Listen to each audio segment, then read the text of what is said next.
Hi, my name is Justin, and I'm going to talk about the difference between strength and stability on lower body training.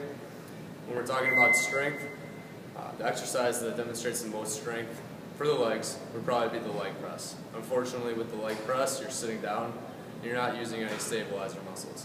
You're not really getting that co-contraction that you would get when you're doing a back squat or a front squat. Now, what a co-contraction is, it's activation of two muscles in opposite.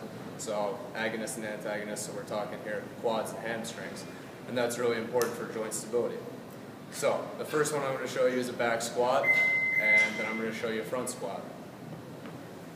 Have a rack. Don't think about like I'm doing it.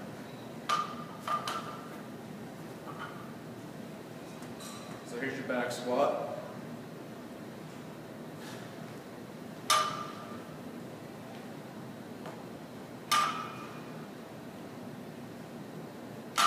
Now I'll show you front squat.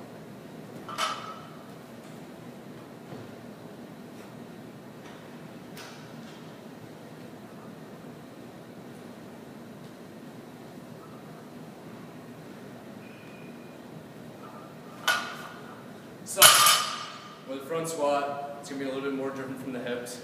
You're going to get a little bit more of an upright angle as opposed to a back squat.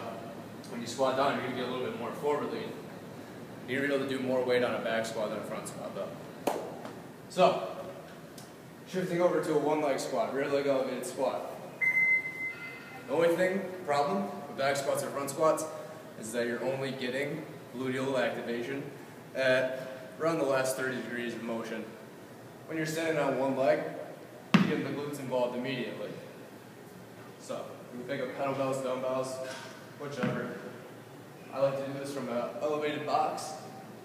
Elevate your foot, stand upright, squat down.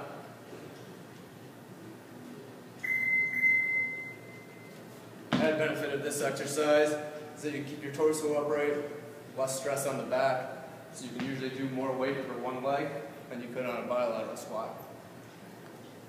In order to involve the glute complex even more, you can do an offset one leg squat.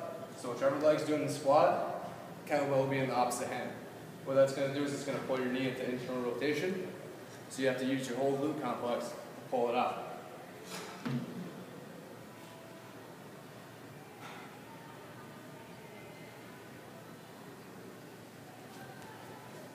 Alright, move over to an exercise that demands a little bit more stability. That's your TRX one leg squat. You can take the same concepts and do hold on to kettlebells, or do an offset one leg squat. I'll just do it with body weight for this. So again, you see a lot of people hold into internal rotation on this one.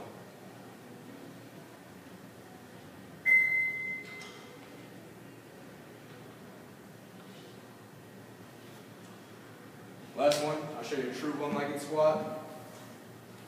This one demands a lot of glute activity, and obviously you're not going to be able to do as much weight as you would be on all the other ones. So I like to step up on a box, elevate my foot out, squat down.